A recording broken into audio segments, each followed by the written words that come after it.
ಬಿಹಾರಿಗಳ ಎದೆಯಲ್ಲಿ ನಡುಕ ಹುಟ್ಟಿಸಿದ ಎನ್ಕೌಂಟರ್ಗೆ ಹೆದರಿ ಊರು ತೊರೆಯುತ್ತಿರುವಂತಹ ಬಿಹಾರಿಗಳು ಹುಬ್ಬಳ್ಳಿ ಧಾರವಾಡದಲ್ಲಿ ಎನ್ಕೌಂಟರ್ ಅದ್ದೇ ಚರ್ಚೆ 2024ರಲ್ಲಿ ನೇಹಾ ಹಿರೇಮಠ್ ಅಂಜಲಿ ಅಂಬಿಗೇರ ಹತ್ಯೆ ಪ್ರಕರಣ 2 ತಿಂಗಳ ಅಂತರದಲ್ಲಿ ನೇಹಾ ಅಂಜಲಿ ಹತ್ಯೆಯಾಗಿತ್ತು.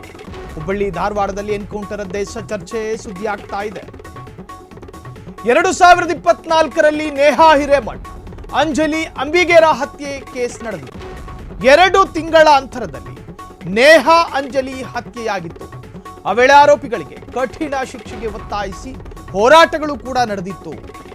ಇದೀಗ ಬಾಲಕಿಯ ಕೊಲೆಗೆ ಅವಳಿ ನಗರದಾದ್ಯಂತ ಆಕ್ರೋಶಗಳು ವ್ಯಕ್ತವಾಗ್ತಾ ಇದೆ. ರಾಜ್ಯದಲ್ಲಿ ಕಾನೂನು ಸುವ್ಯವಸ್ಥೆ ಹದಗೆಡ್ತಾ ಎನ್ನುವಂತಹ ರೀತಿಯಲ್ಲೂ ಕೂಡ ಚರ್ಚೆಗಳು ಶುರುವಾಗಿದೆ. ಬಳಿಕ ಬಿಹಾರಿ ಮೂಲದ ಸೈಕೋ ಆರೋಪಿ ರಿತೇಶ್ಗೆ ಗುಂಡೇಟು. ಬಿಹಾರಿಗಳ ಎದೆಯಲ್ಲಿ ನಡುಕ ಹುಟ್ಟಿಸಿದ ಎನ್ಕೌಂಟರ್. ಈ ಒಂದು ಪ್ರಕರಣ ಇಡೀ ಭಾರತವನ್ನ ಬೆಚ್ಚಿ ಬೀಳಿಸಿದೆ.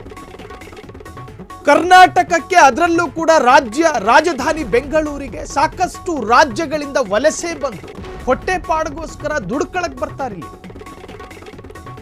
ಅವರು ಬಂದು ನಡೆಸುವಂತಹ ಅಹಿತಕರ ಘಟನೆಗಳು ಮತ್ತು ಕಾನೂನು ವಿರೋಧ ಕೃತ್ಯಗಳು, ಗಾಂಜಾ ರಫ್ತು ಅಥವಾ ಗಾಂಜಾ ಮಾರಾಟ, ಡ್ರಗ್ಗು, ಈ ಎಲ್ಲಾ ಪ್ರಕರಣಗಳಲ್ಲಿ ಹೊರ ರಾಜ್ಯ ಮತ್ತು ಹೊರ ರಾಷ್ಟ್ರದ ವ್ಯಕ್ತಿಗಳ ಹೆಸರೇ ಕೇಳಿ ಬರುತ್ತೆ. ಬೆಂಗಳೂರು ಅಥವಾ ಕರ್ನಾಟಕದಲ್ಲಿ ಯಾವುದಾದ್ರೂ ಕ್ರೈಮ್ ನಡೆದ್ರೆ ಅದರಲ್ಲಿ ಒಬ್ಬ ಆರೋಪಿ ಹೊರ ರಾಜ್ಯದವನಾಗಿರ್ತಾನೆ. ನಮ್ಮ ರಾಜ್ಯವನ್ನೇ ಬೆಚ್ಚಿ ಬೀಳಿಸಿದ 3 ಪ್ರಕರಣಗಳು. ಒಂದು, ನೇಹಾ ಹಿರೇಮಠ್ ಕೊಲೆ. ಕಾಲೇಜ್ ಕ್ಯಾಂಪಸ್ನಲ್ಲಿ ಚೂರಿ ಇರಿಯಲಾಗುತ್ತೆ, ಆಕೆಯನ್ನ ಅತ್ಯಂತ ಬರ್ಬರವಾಗಿ ಕೊಲ್ಲಲಾಯಿತು. ಅಂಬಿಗಾರ್ ಹತ್ಯೆ, 5 ವರ್ಷದ ಹಸುಗೂಸು.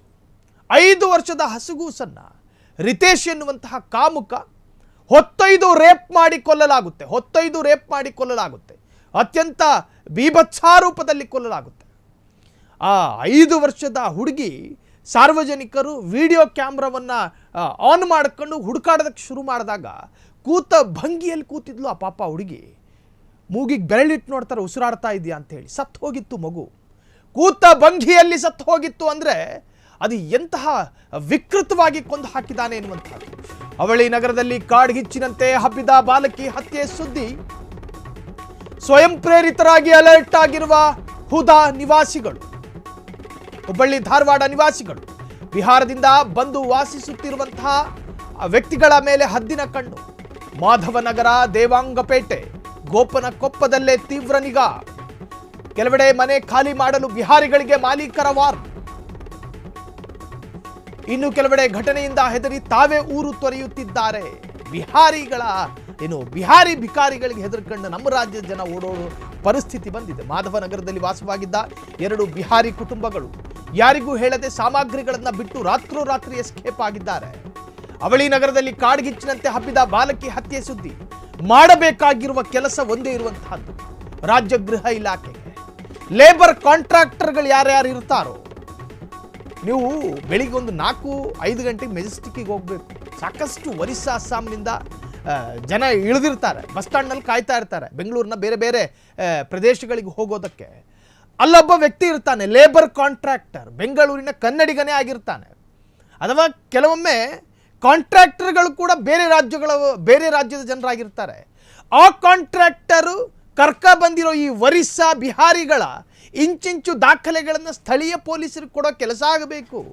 ಇನ್ನು ನಮ್ಮ ಪೊಲೀಸರು ಹೊಯ್ಸಳ ಗಾಡಿ ತಗೊಂಡು ರಾತ್ರಿ ಪಾಳಿಲಿ ಒಂದು ರೌಂಡ್ ಹೊಡ್ಕೊಂಡು ಕಂಡು ಕಡೆ ಸಿಗರೇಟ್ ಸೇತ್ಕೊಂಡು, ಇನ್ನು ಅವ್ರ ಮುಂದೆ ಅವನಾದರೂ ಸೇತ್ತಾ ಇದ್ರೆ ಅವರಿಗೆ ಫೈನ್ ಹಾಕ್ಕೊಂಡು, ಈ ತರಹದ ಪದ್ಧತಿ ನಮ್ಮಲ್ಲಿರೋದು. ನಮ್ಮ ರಾಜ್ಯಕ್ಕೆ ಬಿಹಾರಿಗಳೆಷ್ಟು ಬಂದವ್ರೆ, ಒರಿಸ್ಸಾದವರೆಷ್ಟು ಬಂದವ್ರೆ, ಅಸ್ಸಾಮಿಗಳೆಷ್ಟು ಬಂದವ್ರೆ ತಿಳ್ಕೊಳ್ಳೋ ಪ್ರಯತ್ನ ಅವ್ರಿಗೂ ಇಲ್ಲ. ಅವರಿಗೆ ತಿಳಿಸೋ ಪ್ರಯತ್ನ ಲೇಬರ್ ಕಾಂಟ್ರಾಕ್ಟರ್ಗಳಿಗೂ ಇಲ್ಲ. ಈ ತರಹದ ಪರಿಸ್ಥಿತಿಯಲ್ಲಿ ನಮ್ಮ ರಾಜ್ಯ. ಇಂತಹ ಸಂದರ್ಭದಲ್ಲಿ ನಿನ್ನೆ ನೀವು ಆ ಬಾಲಕಿಯನ್ನು ಕೊಂದಂತಹ ಆ ಬಿಹಾರಿ ಏನು ಕಾಮುಕ, ಆತನನ್ನು ಮಹಜರು ಮಾಡೋದಕ್ಕೆ ಪೊಲೀಸರು ಕರ್ಕೊಂಡು ಹೋಗ್ತಾರೆ. ನೀನು ಎಲ್ಲೋ ಮಲಗ್ತಾ ಇದೆಯಾ, ನಿನ್ನ ವಾಸ ಎಲ್ಲಿ ಅಂತ ಒಂದು ಟರ್ಪಲ್ ಹಾಕಿರೋ ಜಾಗ ತೋರಿಸ್ತಾನೆ. ಇದ್ರ ಅರ್ಥ ಏನು ಗೊತ್ತಾ? ಈ ಬಿಹಾರಿಗಳು ಈ ಕಾಮ ತೀರಿಸಿಕೊಳ್ಳೋದಕ್ಕೆ ಇಲ್ಲಿ ಬರ್ತಾ ಇದ್ದಾರೆ ಎನ್ನುವಂಥ ಸಂದೇಶ ರವಾನೆ ಮಾಡ್ತಾ ಇದೆ. ಟರ್ಪಲ್ ಹಾಕೊಂಡು ಮಲಗ್ತಿದ್ದಂತೆ ಆತ ಮಲಗುವ ಜಾಗದಲ್ಲಿ ಮಕ್ಕಳ ಅಂಡರ್ವೇರ್ಗಳು ಪತ್ತೆಯಾಗಿತ್ತು. ಆತ ಎಷ್ಟು ವಿಕೃತನಾಗಿದ್ದ ಎನ್ನುವಂಥದ್ದಕ್ಕೆ ಸಾಕ್ಷಿ ಅದು. ಸಣ್ಣ ಮಕ್ಕಳ ಅಂಡರ್ವೇರ್ಗಳು ಈತ ಮಲಗುವ ಜಾಗದಲ್ಲಿ ಪತ್ತೆಯಾಗಿತ್ತು ಎನ್ನುವುದರ ಅರ್ಥ ಏನು? ನಮ್ಮ ರಾಜ್ಯದಲ್ಲಿ ಎದುರಾಗಬಹುದಾದಂಥ ಮತ್ತೊಂದು ದುರಂತವನ್ನ ಈ ಒಂದು ಎನ್ಕೌಂಟರ್ ತಪ್ಪಿಸಿದೆ. ಹಾಗಾಗಿ ರಾಜ್ಯಾದ್ಯಂತ ಎನ್ಕೌಂಟರ್ ಅದ್ದೇ ಸದ್ದಾಗ್ತಾ ಇದೆ.